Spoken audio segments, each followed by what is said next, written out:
Bonsoir chers amis. Durant notre dernière conférence, j'ai parlé sur l'évangélisation, à savoir pourquoi évangéliser si les sauvés sont prédestinés. Et donc durant cette conférence, j'ai mis en exergue le fait que la responsabilité humaine est une vérité évidente et aussi le fait que la souveraineté divine est une vérité évidente. Ces deux vérités sont affirmées par la révélation biblique, par la parole de Dieu, avec la même autorité. Et j'ai présenté ces deux vérités bibliques comme étant non une contradiction au niveau des Écritures, comme étant non pas un paradoxe, mais comme une antinomie dans la révélation biblique. Et j'ai aussi souligné le fait que les antinomies n'existent pas uniquement dans la révélation biblique, les antinomies existent aussi dans la science. Et nous avons pour preuve le fait que la science arrive à présenter la lumière comme étant constituée d'ondes et constituée de particules. Or, en réalité, la lumière ne saurait être constituée d'ondes et de particules en même temps.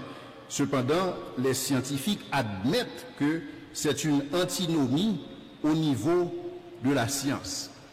Le sujet qui nous concerne aujourd'hui, c'est la suite logique de notre dernière conférence. Pourquoi évangéliser si les sauvés sont prédestinés? Le sujet qui nous concerne ce soir est intitulé ainsi: la sécurité éternelle du croyant, une garantie certaine ou une certaine garantie. Encore une fois, le sujet de ce soir va traiter de la souveraineté divine et de la responsabilité humaine en matière de salut. Deux courants théologiques s'affrontent, deux courants de pensée ont essayé d'apporter la lumière sur le fait que Dieu est souverain en matière de salut et aussi l'homme a sa responsabilité en matière de salut. Dans ces deux courants, je veux citer d'abord le calvinisme, et qui a été développé par Jean Calvin, un théologien français, et qui a vécu pendant la période entre 1509 et 1564, et Jacob Arminius, qui lui est un théologien hollandais, et qui a vécu pendant la période 1560 à 1609. En quoi consistait la théologie développée par Calvin pour ce qu'il s'agit du salut? La théologie de Calvin peut se résumer en 5 points.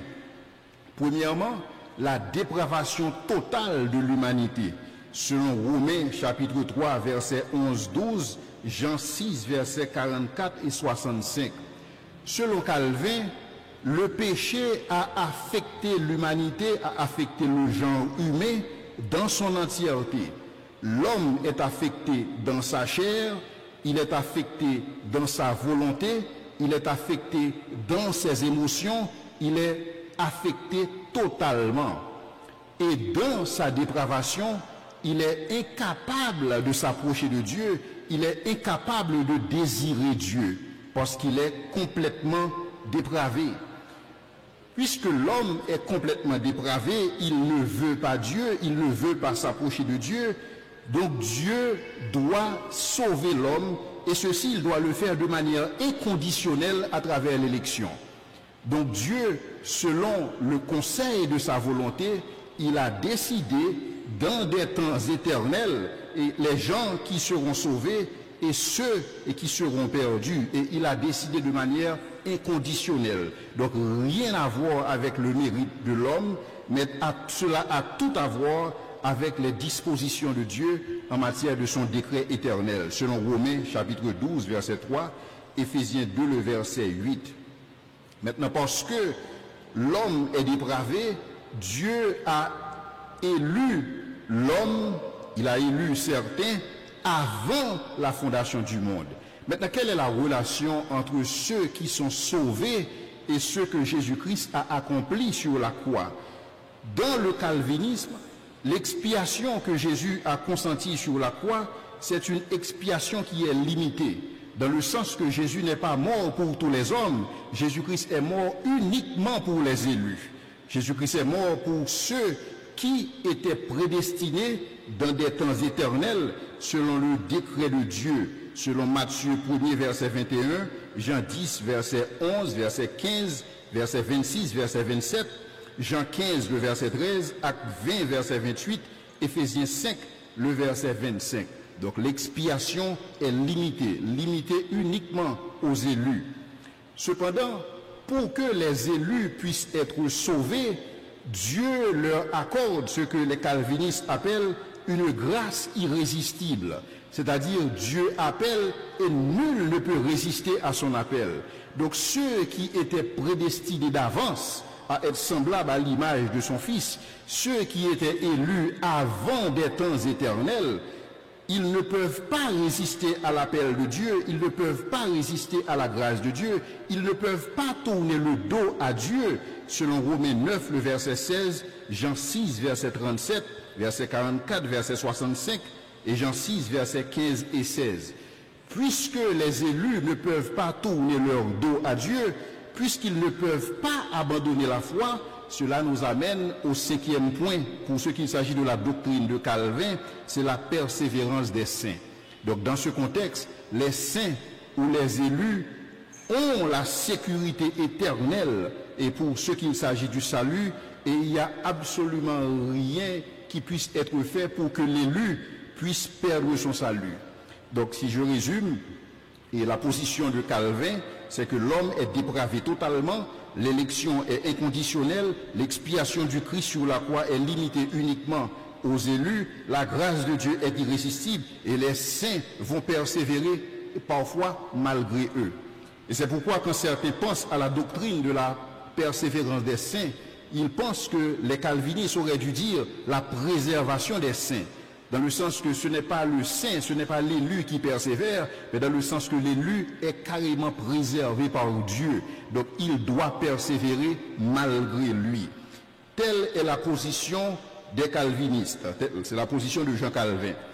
Qu'en est-il de Jacob Arminius? Qu'en est-il de l'arminianisme et dans leur position par rapport au salut? Dans l'arminianisme, il existe aussi 5 points pour ce qui concerne la doctrine du salut. C'est que l'homme est dépravé, mais cependant, il y a certains qui pensent que la dépravation de l'homme n'est pas totale, c'est une dépravation partielle.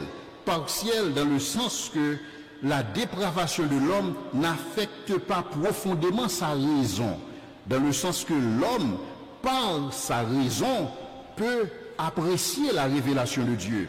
Il peut apprécier la révélation de Dieu dans la nature, il peut apprécier la révélation de Dieu dans la conscience, selon Romains, chapitre 1er, versets 19 et 20, selon Jean 12, verset 32, selon Jean 12, verset 16, selon Jean 16, le verset 8.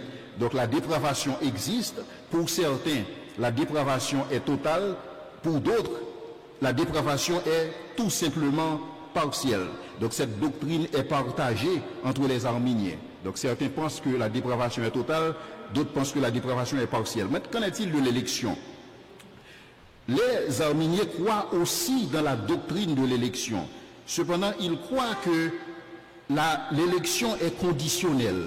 Conditionnelle dans le sens que l'élection est liée à la capacité de l'élu à croire en la révélation reçue dans la nature, dans la conscience et en Jésus-Christ, en termes de révélation spéciale. Dans ce sens que Dieu, dans sa préscience, il sait à l'avance ceux qui vont accepter son Fils. Et de par cette information dont il dispose, Dieu a prédestiné ceux qui allaient croire en Jésus-Christ. Il leur a prédestiné pour le salut. Et donc, ils sont élus de manière conditionnelle. Et la condition pour l'élection, c'est la foi. Car c'est par la grâce que nous sommes sauvés, par le moyen de la foi. Donc, pour tous ceux qui appliquent leur foi en Jésus-Christ, donc ils sont élus sur la base de cette condition, et qui est la foi, et que Dieu a connu d'avance, et dans sa préscience. Mais pour ce qu'il s'agit de l'expiation, et dans la doctrine de Jacob Arminius, l'expiation est illimitée. dans le sens que Jésus-Christ est mort pour tout le monde. Jésus-Christ est mort pour l'humanité, il est mort pour le monde. Donc dans ce contexte, ce que Jésus-Christ a opéré sur la croix, le sacrifice de Jésus-Christ est suffisant, mais cependant ce sacrifice peut ne pas être efficace pour tout le monde. Ce sacrifice est suffisant pour l'humanité, mais ce sacrifice est efficace uniquement pour ceux qui croient. Donc dans ce contexte, l'expiation de Jésus-Christ est illimitée dans le sens, elle est suffisante pour tout le monde, mais elle est efficace pour ceux qui croient, pour ceux qui placent leur foi en Jésus-Christ, selon Jean 1er, le verset 29, 1 Jean 2, verset 2, 2 Corinthiens 5, verset 19, 1 Timothée 4, verset 10, Hébreux 2, le verset 9. Maintenant, par rapport aux calvinistes qui croient dans la grâce irrésistible de Dieu, au niveau de l'arminianisme, la grâce de Dieu est perçue comme étant résistible, dans le sens qu'on peut résister au Saint-Esprit, dans le sens qu'on peut attrister le Saint-Esprit, dans le sens qu'on peut outrager le Saint-Esprit. Donc on peut résister à l'appel de Dieu, on peut dire non à Dieu, on peut dire à Dieu, je n'ai pas besoin de toi, je n'ai plus besoin de toi. Selon 1 Timothée chapitre 2, le verset 4, 2 Pierre 3, le verset 9, Matthieu 23, verset 37, Luc 7, verset 29 à 30. Maintenant, qu'en est-il de leur position par rapport à l'assurance du salut? Dans cette doctrine, l'assurance du salut, elle est présente, mais l'assurance du salut est garantie aussi longtemps que le chrétien, aussi longtemps que l'élu persévère dans la foi. Mais dans la mesure où l'élu abandonne la foi, puisque la grâce de Dieu est résistible, l'élu pourrait perdre son salut potentiellement. Selon 1 Jean 5, verset 13, Hébreux 6, le verset 10. Maintenant, comment concilier ces deux positions? Et nous voyons que ces deux positions sont supportées par des textes bibliques. Donc ceux qui croient dans la théorie, si vous voulez, dans la présentation de la doctrine du salut telle que c'est présenté par Jean Calvin, ils ont des textes bibliques pour supporter leur croyance, et c'est la même chose pour ceux qui croient dans la théologie de Jacob Arminius. Laissez-moi présentement vous parler de certains textes qui abordent, ou des textes qui supportent la sécurité éternelle individuelle du croyant. Donc, au lieu de citer tout simplement les versets, laissez-moi exposer ces textes pour que nous puissions voir sur quoi les calvinistes se basent pour dire que effectivement le croyant a l'assurance du salut et c'est une garantie éternelle. Premièrement, Jean 6, verset 39-40. Or, la volonté de celui qui m'a envoyé, c'est que je ne perde rien de tout ce qu'il m'a donné, mais que je le ressuscite au dernier jour.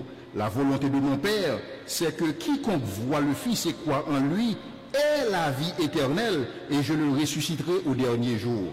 Jean 10, verset 27-29.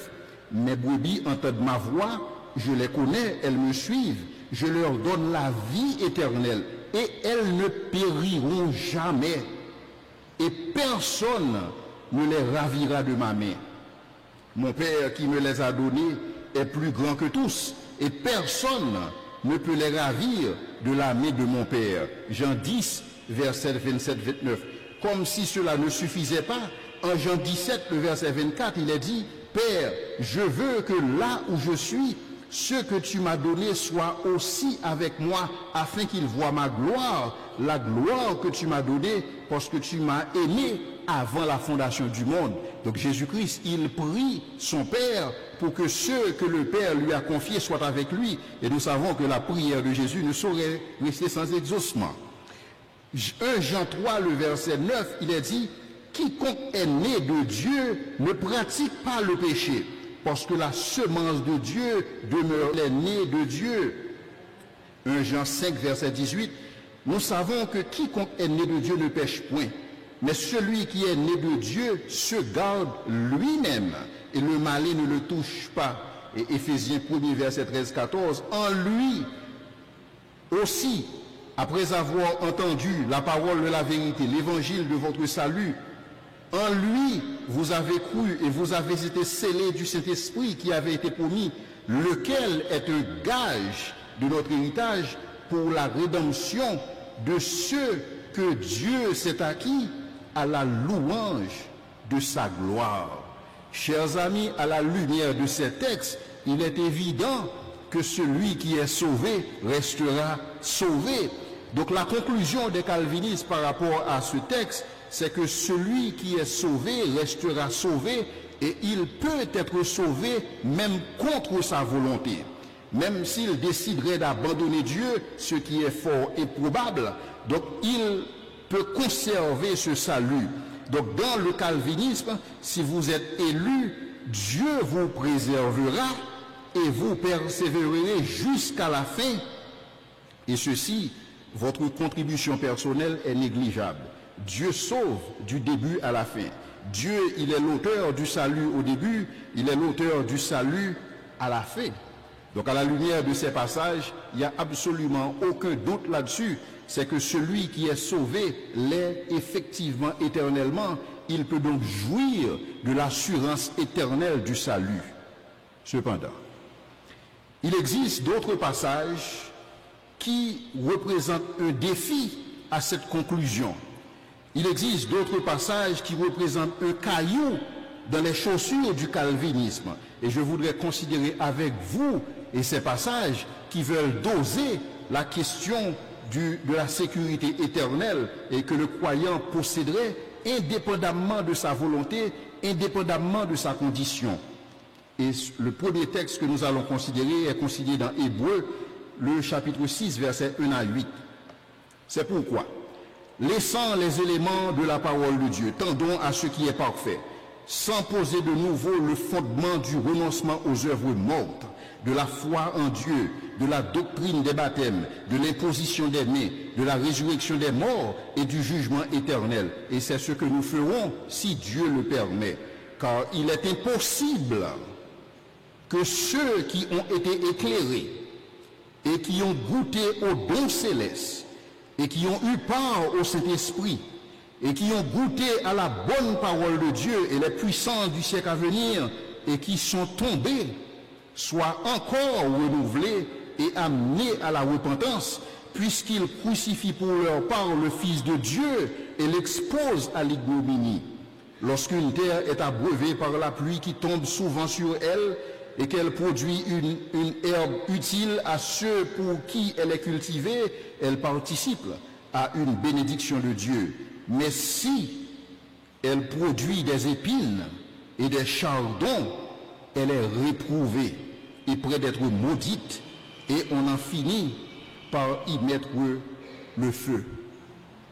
Hébreux 10, versets 26-30. Car si nous péchons volontairement, après avoir reçu la connaissance de la vérité, il ne reste plus aucun sacrifice pour les péchés, mais une attente terrible du jour du jugement et l'ardeur de feu qui dévorera les rebelles. Celui qui a violé la loi de Moïse meurt sans miséricorde sur la déposition de 2 ou de 3 témoins.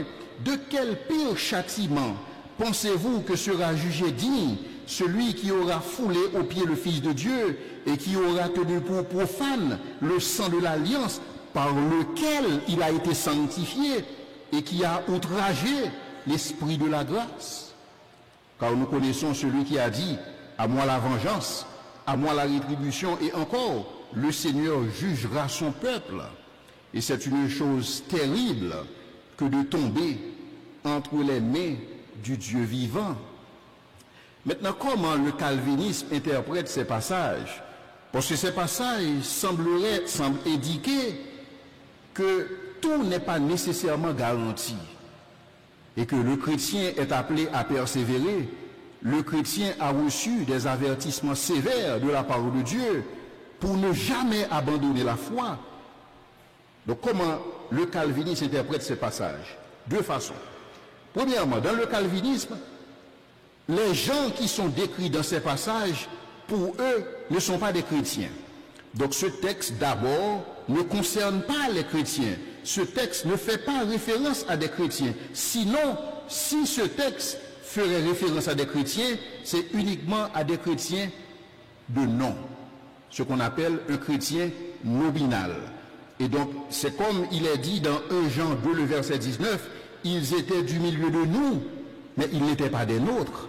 Dans le sens que des gens peuvent fréquenter l'église de Jésus-Christ, mais ce ne sont pas nécessairement des gens qui sont connus de Dieu.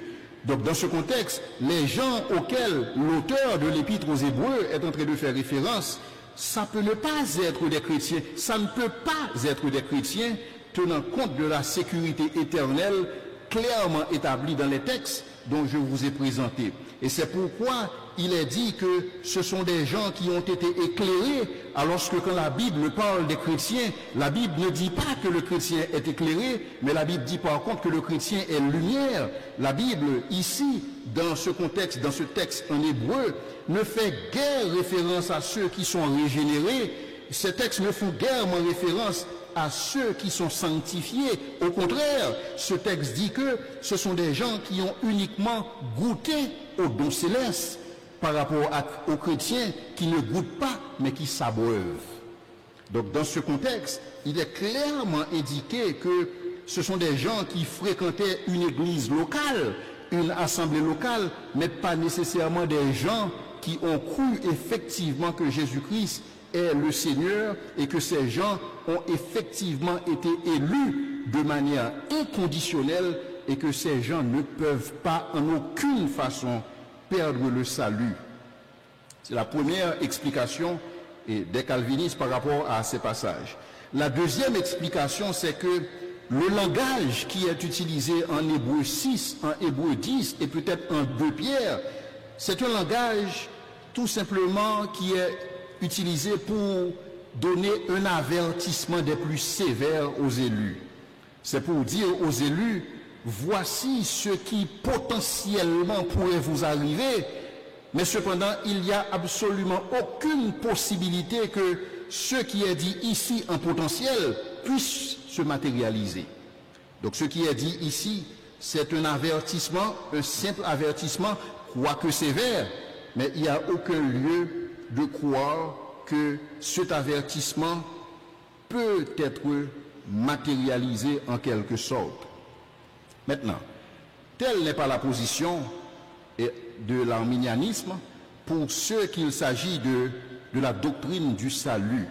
Parce que pour eux, dans leur contexte, l'assurance du salut qui est présentée, c'est une assurance qui est présentée non de manière individuelle pour le croyant en particulier, mais c'est une assurance qui est fournie pour le corps mystique de Jésus-Christ.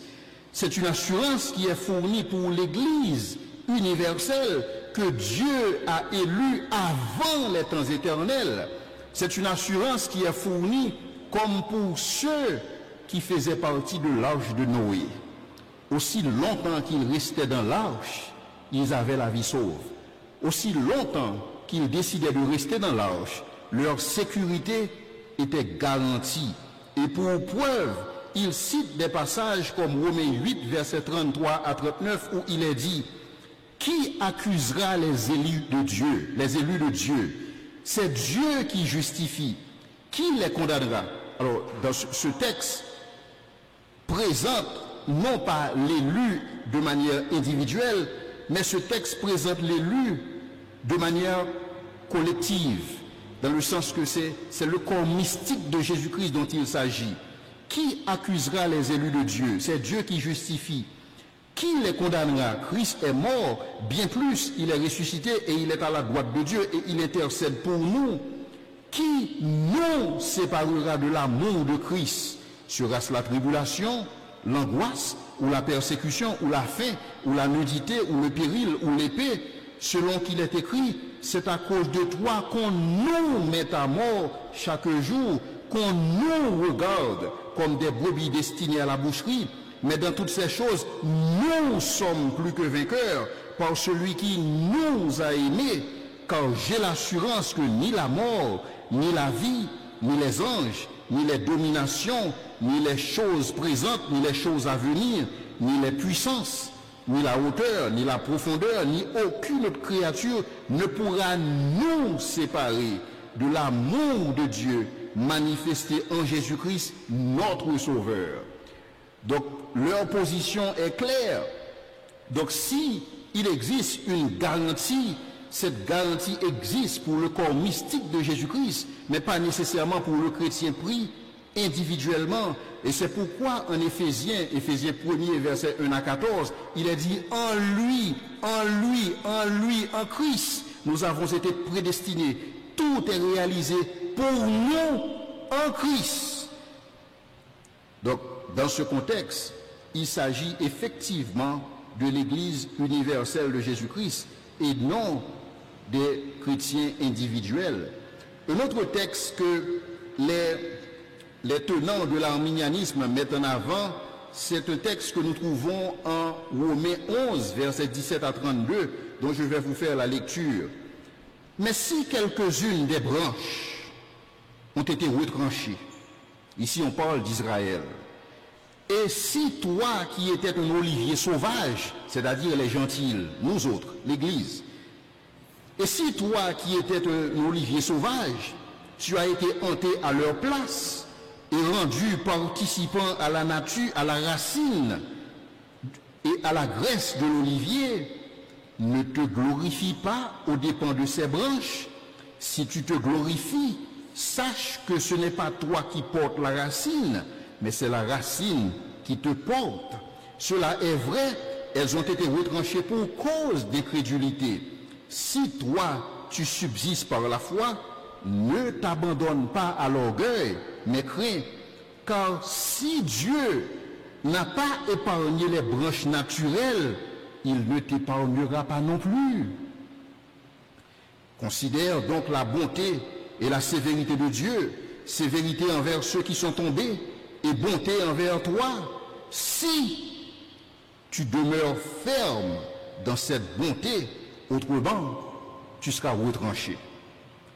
Eux, de même, s'ils ne persistent pas dans l'incrédulité, ils seront hantés, car Dieu est puissant pour les hanter à nouveau.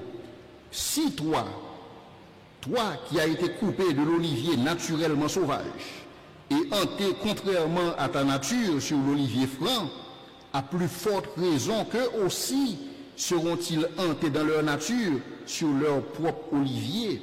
Et ça, c'est un texte qui rejoint ce que Jésus expliquait dans la parabole du cep et des sarments. Dans le sens, il disait, je suis le vrai cep et vous êtes les sarments. Celui qui demeure en moi et en qui je demeure porte beaucoup de fruits, mais le sarment doit rester attaché au cep pour sa préservation. Car je ne veux pas, frères, que vous ignorez ce mystère, afin que vous ne vous gardiez point comme sages.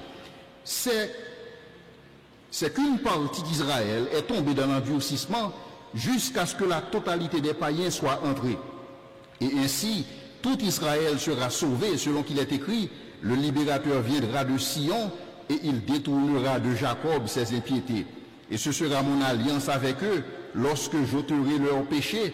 Et en ce qui concerne l'évangile, ils sont ennemis à cause de vous, mais en ce qui concerne l'élection, ils sont aimés à cause de leur Père. Car Dieu ne se repent pas de ses dons et de son appel. De même que vous avez autrefois désobéi à Dieu, et que par leur désobéissance, vous avez obtenu miséricorde, de même, ils ont maintenant désobéi, afin que par la miséricorde que vous avez été faite, ils obtiennent aussi miséricorde, car Dieu a renfermé tous les hommes dans la désobéissance pour faire miséricorde à tous, selon Romains 7, verset 17-32. Un autre texte qui est très significatif par rapport au thème que nous développons, particulièrement pour les arminianismes, c'est le texte en Colossiens 1er, verset 21-23, où il est dit « Et vous, qui étiez autrefois étrangers et ennemis par vos pensées et par vos mauvaises œuvres. » Il s'agit ici de nous, il s'agit de l'Église, il s'agit des saints. « Et vous, qui étiez autrefois étrangers et ennemis par vos pensées et par vos mauvaises œuvres, il vous a maintenant réconciliés par la mort dans le corps de sa chair, pour vous faire paraître devant lui, saint, irrépréhensible et sans reproche. » Écoutez bien le reste. « Si du moins vous demeurez fondés, inébranlables dans la foi, sans vous détourner de l'espérance de l'évangile que vous avez entendu, qui a été prêché à toute créature sous le ciel, dont moi, Paul, j'ai été fait ministre. Dans ce texte et dans les textes qui vont suivre, nous allons voir que ces textes laissent transpirer une certaine conditionnalité. Ces textes sont présentés dans le sens qu'il y aurait des conditions.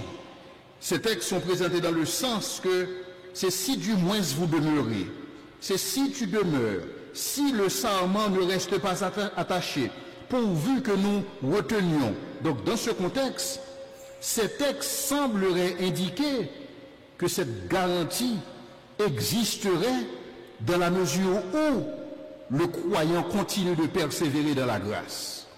Et c'est pourquoi un autre texte, c'est dans Hébreux 10, verset 32-36, où il est dit « Prenez garde, frères, que quelqu'un de vous n'ait un mauvais cœur et incrédule au point de se détourner du Dieu vivant. » Dans ce texte, si on fait un exégèse du texte, on voit que si le texte nous dit il faut prendre garde pour éviter de se détourner du Dieu vivant, c'est parce qu'il existerait une certaine possibilité pour nous de nous détourner du Dieu vivant. Autrement dit, l'avertissement n'aurait aucun sens. Mais exhortez-vous les uns les autres chaque jour, aussi longtemps qu'on peut dire aujourd'hui, afin qu'aucun de vous ne s'endurcisse par la séduction du péché. Encore une fois, s'il n'y avait aucune possibilité pour nous de nous endurcir par la séduction du péché, ce texte n'aurait absolument aucun sens. Car nous sommes devenus participants de Christ pourvu que nous retenions fermement jusqu'à la fin. Ce texte est clair. Pourvu que nous retenions fermement jusqu'à la fin l'assurance que nous avions au commencement. Merci. Pendant qu'il est écrit, aujourd'hui, si vous entendez sa voix, n'endurcissez pas vos cœurs, comme lors de la révolte. Qui furent en effet ceux qui se révoltèrent après l'avoir entendu, sinon tous ceux qui étaient sortis d'Égypte sous la conduite de Moïse, et contre qui Dieu fut-il irrité pendant 40 ans, sinon contre ceux qui péchaient et dont les cadavres tombèrent dans le désert?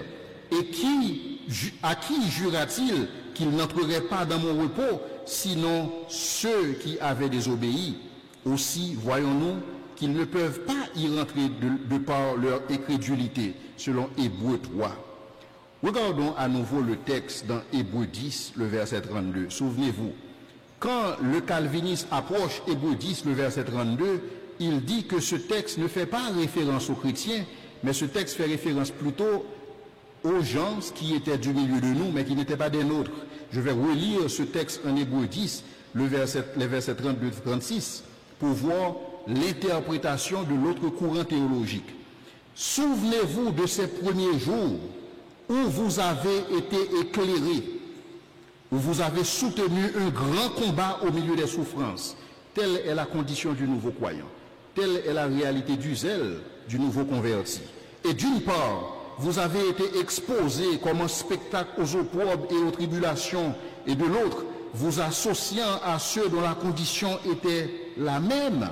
En effet, vous avez eu de la compassion pour les prisonniers et vous avez accepté avec joie l'enlèvement de vos biens. J'ouvre une parenthèse. À cette époque, sous l'Empire romain, un chrétien n'avait pas droit à un jugement dans un tribunal. Pourquoi?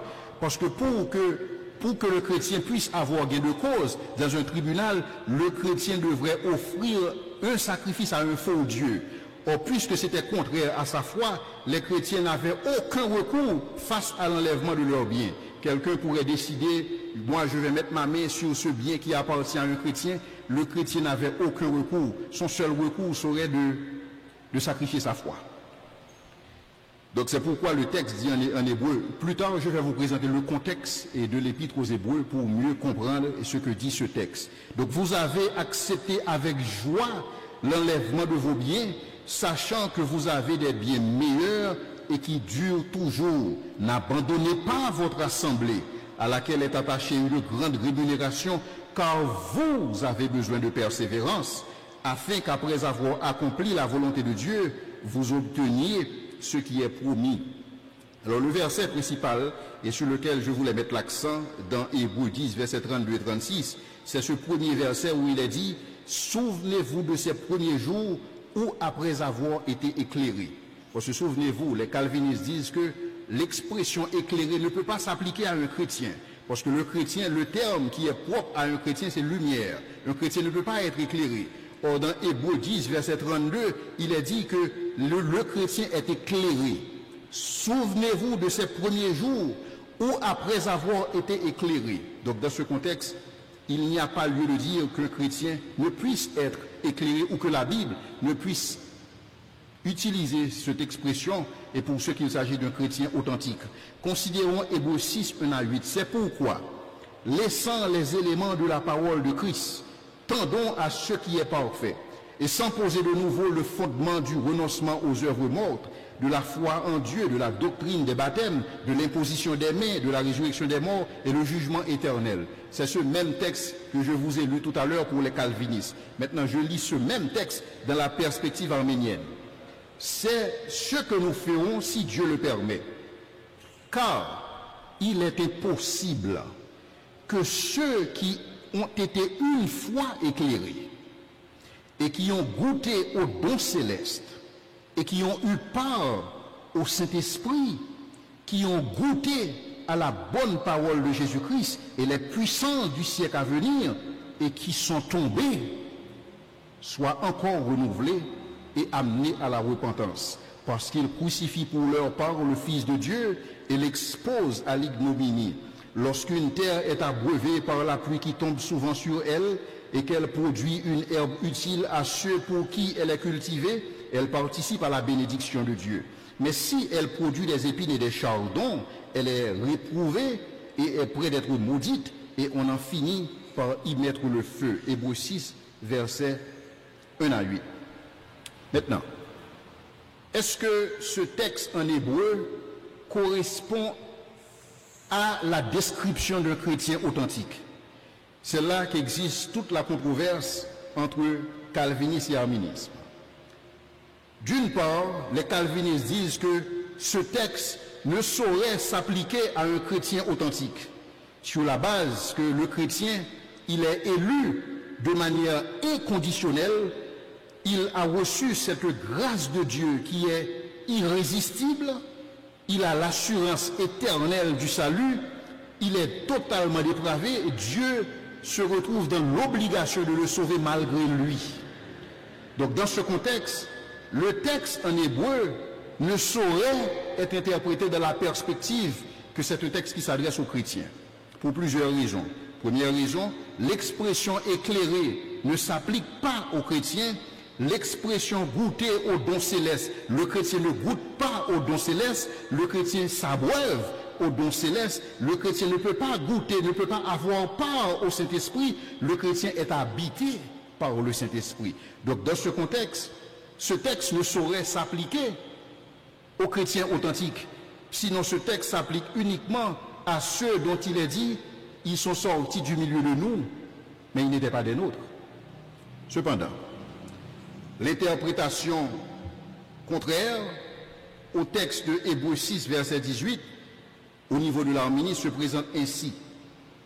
Quand la Bible dit « ceux qui ont été une fois éclairés », nous avons vu en Hébreux 3, l'expression, le terme « éclairé » est aussi utilisé pour les chrétiens. Donc il n'y a pas lieu de dire que « éclairé » ici concerne uniquement ceux qui sont sortis du milieu de nous, mais qui n'étaient pas des nôtres. Donc, on ne peut pas utiliser cette expression dans ce contexte uniquement pour les païens. Ensuite, ils ont goûté au don céleste et qu'ils ont eu part au don du Saint-Esprit, qu'ils ont goûté à la parole de Dieu. Selon Hébreux 10, le verset 32, le texte éclairé s'applique aussi aux chrétiens. Mais pour ce qu'il s'agit du texte goûter au don céleste, il est dit que les calvinistes disent que les chrétiens ne peuvent pas goûter au don céleste. Mais cependant, il se trouve que il se pourrait que le problème résulte de la traduction que nous utilisons pour la Bible. Parce que dans la Bible NIV, l'expression qui est utilisée pour Jésus-Christ face à sa mort, c'était le même verbe, goûter. Et laissez-moi vous faire la lecture. But we do see Jesus, who was made lower than the angels for a little while, now crowned with glory and honor, because he suffered death, so that by the grace of God, he might taste death for everyone. Et ce texte qui présente Jésus-Christ dit clairement que Jésus-Christ a goûté la mort. Jesus tastes death for everyone. Donc le fait pour ce texte d'utiliser l'expression goûter pour Jésus-Christ face à la mort, est-ce que ce texte veut dire que Jésus-Christ n'était pas réellement mort et que Jésus-Christ a tout simplement frôlé la mort, ou que Jésus-Christ est mort effectivement sur la croix? Et nous savons que Jésus-Christ est mort effectivement sur la croix.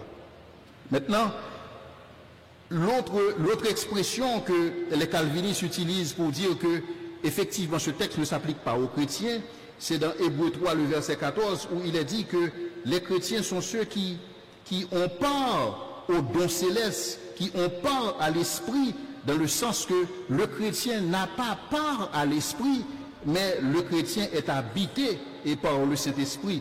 Cependant, en Hébreux, chapitre 3, le verset 14, nous voyons, il nous est dit que nous autres, les chrétiens, nous sommes devenus participants de Christ, mais nous savons que le Christ habite aussi en nous. Donc le fait pour Hébreux 3 d'utiliser l'expression participer en Jésus-Christ, donc ce n'est pas nécessairement un problème pour dire que ce texte en Hébreu, le chapitre 6, ne s'applique pas aux chrétiens. Parce que voilà où le problème se pose. Voilà où toute la controverse se retrouve. Si, écoutez bien, si les expressions utilisées en Hébreu 6 ne s'appliquent pas aux chrétiens, c'est-à-dire que le chrétien est celui qui a été éclairé ou qui est éclairé, ou que le chrétien a goûté au don céleste, ou que le chrétien a eu part au Saint-Esprit, ou que le chrétien a goûté à la bonne parole de Dieu et à la puissance du siècle à venir, si ce texte ne s'applique pas aux chrétiens, alors nous avons un problème à définir, c'est quoi le chrétien? Parce que là, nous sommes en phase de dilemme, parce que ce texte ne saurait s'appliquer à un non-croyant. Donc il est vrai que, comme je vous l'ai expliqué tantôt, enfin dans la dernière conférence, il existe cette antinomie dans la révélation biblique et que nous devons tout simplement embrasser, parce que tout simplement la réalité c'est que ces deux vérités sont exprimées dans la Bible avec la même autorité. Donc est-ce qu'il y a lieu de choisir entre X vérité et Y vérité, parce que dans notre esprit, ces deux vérités ne concordent pas, mais la réalité c'est que dans l'esprit de Dieu, dans la pensée de Dieu, ces deux textes, ces vérités se concordent, ces deux textes se retrouvent parfaitement en harmonie. En Hébreux 10, verset 26-31, il est dit, car si nous péchons volontairement, l'expression pécher volontairement, ce n'est pas ce que vous et moi, ce que nous faisions quand nous disons, par exemple, et nous ne voulions pas mentir et nous avons dit quelque chose à quelqu'un qui n'était pas correct. Nous péchons tous volontairement. Ce qui est dit ici en Hébreux 10, le verset 26, ne correspond pas à une certaine pratique chez nous, les chrétiens, où nous pouvons pécher tout simplement par omission ou par commission. Ce qui est dit ici s'apparente véritablement à ce que Jude explique dans son texte pour ce qu'il s'agit de l'apostasie, le fait de renoncer, le fait de tourner le dos à Dieu. Je reprends. Il est dit, car si nous péchons volontairement, après avoir reçu la connaissance de la vérité, il ne reste plus de sacrifice pour les péchés, mais une attente terrible du jour du jugement et l'ardeur d'un feu qui dévorera les rebelles. Car celui qui a violé la loi de Moïse meurt sans miséricorde sur la déposition de 2 ou de 3 témoins. De quel pire châtiment pensez-vous que sera jugé digne celui qui aura foulé aux pieds le Fils de Dieu et qui aura tenu pour profane le sang de l'alliance par lequel il a été sanctifié? Maintenant, qui peut être sanctifié par le sang de l'alliance si ce n'est un chrétien? Uniquement un chrétien peut être sanctifié par le sang de l'alliance. Les païens sont étrangers par rapport à l'alliance de Dieu. Ils ne connaissent pas ces choses. Non seulement il est dit, ceux qui aura tenu pour profane le sang de l'alliance par lequel il a été sanctifié, et qui aura outragé l'esprit de la grâce. Maintenant, qui peut outrager l'esprit de la grâce, sinon quelqu'un qui connaît l'esprit de Dieu? Donc quand nous connaissons celui qui a dit, à moi la vengeance, à moi la rétribution, et encore, le Seigneur jugera son peuple, c'est une chose terrible que de tomber entre les mains de Dieu. Laissez-moi rapidement vous brosser le contexte de l'Épître aux Hébreux pour que vous puissiez voir pourquoi la sévérité de tel avertissement. L'auteur de l'Épître aux Hébreux est inconnu, mais cependant, cet épître a été rédigé dans un contexte où les chrétiens faisaient face à une persécution des plus sévères. Les chrétiens étaient tentés, pour sauver leur vie, de retourner au judaïsme. Si vous vous souvenez, Paul parle aux chrétiens de Galate, il leur dit, si vous voulez retourner au judaïsme, Christ ne va plus vous servir à rien. C'est que Christ serait mort en vain pour vous.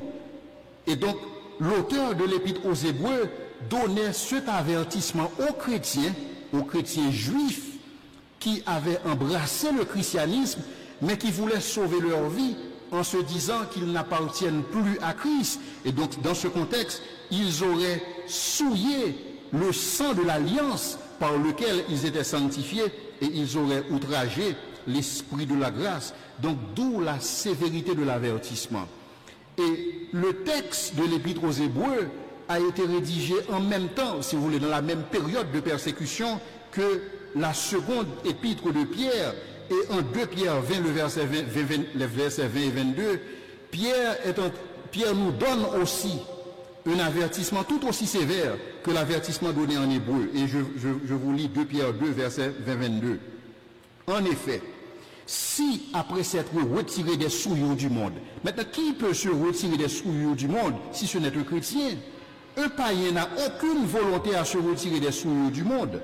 Maintenant, si après s'être retiré des souillures du monde, par la connaissance du Seigneur et Sauveur Jésus-Christ, maintenant qui peut savoir que Jésus-Christ est son Sauveur et son Maître, sinon celui qui a été baptisé par le sang de l'Alliance?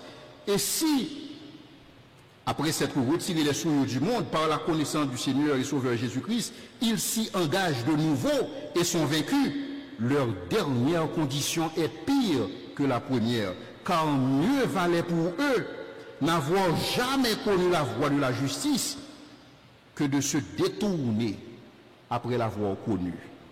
L'expression que Pierre utilise ici, que de se détourner, c'est ainsi que nous définissons l'apostasie. L'apostasie, c'est se détourner d'une croyance, c'est se détourner d'une foi à laquelle on adhérait auparavant. Donc c'est la même expression. Que de se détourner après l'avoir connu du saint commandement qui leur avait été donné, il leur est arrivé ce qui est dit dans ce proverbe vrai, le chien est retourné à ce qu'il a vomi et la truite lavée s'est vautrée dans le bourbier. 2 Pierre 2, verset 20-22. Et là, nous sommes en face d'un avertissement tout aussi sévère que l'avertissement donné par l'auteur de l'Épître aux Hébreux. Maintenant, là, nous sommes dans les Épîtres. Que disent les Évangiles? Écoutons ce que l'apôtre Jean nous dit en Jean 15, verset 1 à 6, où Jean nous présente l'enseignement de Jésus-Christ pour ce qu'il s'agit de s'attacher à lui. Je suis le cep et mon Père est le vigneron. Tout sarment qui est en moi et qui ne porte pas de fruit, il le retranche. Et tout sarment qui porte du fruit, il l'émonde, afin qu'il porte encore plus de fruit. Déjà vous êtes purs à cause de la parole que je vous ai annoncée. Demeurez en moi et je demeurerai en vous. Donc là nous voyons aussi l'idée de conditionnalité. Comme le sarment ne peut de lui-même porter du fruit s'il ne demeure attaché au cep, ainsi vous ne pouvez non plus si vous ne demeurez en moi. Je suis le cep et vous êtes les sarments, celui qui demeure en moi et en qui je demeure porte beaucoup de fruits, car sans moi vous ne pouvez rien faire. Maintenant écoutez l'avertissement de Jésus-Christ. Mais si quelqu'un ne demeure pas en moi, il est jeté dehors.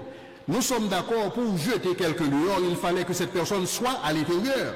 On ne peut pas jeter au dehors quelqu'un qui était déjà dehors. Donc ce texte ne saurait s'appliquer à ceux qui ne connaissaient pas le Seigneur. Donc si quelqu'un ne demeure pas en moi, il est jeté dehors comme le sarment et il sèche. Puis on ramasse les sarments et on les jette au feu et ils brûlent. Jean 15, versets 1 à 5. Donc ce que nous lisons dans ce texte, nous lisons la responsabilité de Dieu, nous lisons la souveraineté de Dieu et nous lisons aussi la responsabilité humaine dans ce contexte. Maintenant, pour quelqu'un qui prend connaissance de ces textes pour la première fois, je sais que beaucoup d'entre vous avaient été influencés par la pensée calviniste en matière du salut et que maintenant vous êtes en train de prendre connaissance de ces textes en Hébreu, en 2 Pierre, en Jean. Il y a certains qui pensent que ces textes soulignent le fait qu'on peut perdre le salut. C'est tout simplement parce qu'ils n'ont pas compris ces textes. Je ne suis pas en train de vous parler du fait qu'on peut perdre le salut. Je suis en train tout simplement de vous parler du fait qu'il y a possibilité, potentiellement, que le chrétien puisse apostasier. Mais ça ne veut pas nécessairement dire que cette possibilité va se matérialiser. Nous lisons en Jacques 5, versets 19 à 20. Jacques nous dit que le fait pour quelqu'un de ne pas persévérer dans la grâce, le fait pour quelqu'un d'être un chrétien charnel, le fait pour quelqu'un d'être un bébé dans la foi, n'est aucunement une indication d'apostasie. Cela ne veut pas dire que la personne a renoncé à la foi, mais tout simplement la personne n'est pas encore affermie dans la foi. C'est ce que Jacques nous dit. Donc il est possible de s'égarer et de revenir avant d'atteindre le point de non-retour. Et le point de non-retour, ici, c'est l'apostasie. Jacques nous dit, mes frères, si quelqu'un parmi vous s'est égaré loin de la vérité et qu'un autre l'y ramène, qu'il sache que celui qui ramènera un pécheur de la voie où il s'était égaré sauvera son âme de la mort et couvrira une multitude de péchés. Donc la non-persévérance, suivez-moi bien, la non-persévérance n'implique pas nécessairement l'apostasie. Cependant, la non-persévérance, un chrétien qui ne persévère pas, un chrétien qui s'amuse à rentrer dans les compromis, à vivre de compromis en compromis, un chrétien qui choisit volontairement de ne pas demeurer dans la grâce de Dieu, c'est un chrétien qui court un véritable danger. Ce chrétien peut retrouver dans une situation où il n'a plus d'envie de se repentir, parce qu'il se sent désormais confortable dans le péché. Maintenant, la question, est-ce que c'était quelqu'un qui était sauvé, ou est-ce que c'était, comme nous dit le texte, ils sont sortis du milieu de nous, mais ils n'étaient pas des nôtres? Dieu seul a la réponse à cette question. Parce que ces deux vérités sont enseignées dans la Bible avec la même autorité. Donc il ne s'agit pas ici de dire que effectivement on peut perdre le salut ou que le salut soit garanti éternellement. Et c'est là dont je vous ai parlé la dernière fois, de cette présence d'une antinomie dans la pensée biblique. Ceux qui essaient de concilier ces textes, ceux qui veulent prendre position, que ça soit position au niveau du calvinisme, que ça soit position au niveau de l'arminisme, ce sont des gens qui tout simplement se retrouvent dans une position, comme je l'ai dit dans la dernière conférence, une position d'aveuglement partiel. Parce que ces deux vérités sont présentées dans les textes bibliques et sont enseignées avec la même autorité. Cependant, pour ce qu'il s'agit des désaccords entre ces textes, ces désaccords ne se retrouvent pas véritablement dans les textes bibliques. Les désaccords se retrouvent beaucoup plus dans l'interprétation de ces textes. Qu'il s'agisse d'Hébreux, qu'il s'agisse de 2 Pierre, de Romains ou de Jacques, il n'existe pas de désaccord entre les livres. Pour ce qu'il s'agit de la sécurité éternelle d'une part, pour ce qu'il s'agisse de la possibilité d'abandon du salut ou de l'apostasie d'autre part, le croyant a la sécurité éternelle aussi longtemps qu'il demeure attaché au cep. Maintenant, le chrétien, il peut s'apostasier, mais l'apostasie, c'est un péché difficile à commettre pour le chrétien. Ce n'est pas un péché qu'on peut commettre du jour au lendemain. C'est quelque chose qui demande une pratique. C'est quelque chose qui peut même porter quelqu'un à questionner le fait est-ce que cette personne était sauvée initialement. Donc un chrétien ne s'apostasie pas du jour au lendemain. Cela ne se fait pas. Et malheureusement, il y a des gens qui pensent quand il voit, quand il n'arrive pas à trop bien cerner la doctrine de l'apostasie, il pense que le salut, on peut le perdre aujourd'hui et on le regagne demain. On perd le salut demain, on le regagne aujourd'hui et après-demain. C'est comme si le salut fluctue. Il n'y a absolument aucune garantie pour ce qu'il s'agit du salut. On peut le perdre aujourd'hui et le gagner demain. Ce n'est pas ce que la Bible enseigne. La Bible enseigne le fait que le chrétien est garanti en Christ. Mais cependant, ce chrétien doit persévérer dans la grâce. Mais cependant, pour que ce chrétien puisse persévérer dans la grâce, ce chrétien doit recevoir la grâce de Dieu. Mais cependant, la grâce de Dieu est résistible. Donc Dieu peut accorder à ce chrétien sa grâce pour pouvoir persévérer, mais lui ne souhaite pas persévérer dans la grâce de Dieu. Et dans ce contexte, il peut faire naufrage et par rapport à la foi. Pour ceux qui ont des difficultés à comprendre toute cette théologie, pour ceux qu'il s'agit de la doctrine du salut, laissez-moi poser le problème ainsi. L'élu va-t-il perdre son salut ou l'élu peut-il perdre son salut? Laissez-moi faire une application personnelle. Leslie commettra-t-il un vol ou Leslie peut-il commettre un vol? Il est évident que je ne commettrai jamais de vol. Mais est-ce que je peux commettre un vol? Potentiellement, je peux le faire. Mais est-ce que cette réalité peut s'actualiser? Pas nécessairement. Donc dans ce contexte, nous sommes en face d'une antinomie dans la pensée chrétienne pour ce qu'il s'agisse de la doctrine du salut. Donc il n'y a pas lieu de prendre position pour ou de prendre position contre. Dieu, dans sa sagesse, il sait quel don de grâce offrir pour que nous puissions persévérer, parce que la Bible est claire là-dessus. C'est Dieu qui produit en nous le vouloir et le faire selon son bon plaisir. Quand le chrétien persévère, toute la gloire est à Dieu. Le chrétien ne persévère pas parce qu'il est fort dans la foi. Le chrétien persévère en vertu de la grâce de Dieu. Donc c'est uniquement par la grâce qu'il persévère. Donc tout est dans la grâce de Dieu. Dieu est celui qui sauve. Il sauve du début à la fin. Cependant, le chrétien est appelé à marcher comme Christ lui-même a marché. Et donc, telle est la responsabilité du chrétien qui est fixée. Et c'est pourquoi Dieu donne des avertissements aussi sévères aux saints. Et qu'il s'agisse du texte qui est présenté dans l'Épître aux Hébreux, ou il s'agisse du texte qui est présenté en 2 Pierre et dans la parabole du sarment que Jésus-Christ a présenté. Merci pour votre écoute.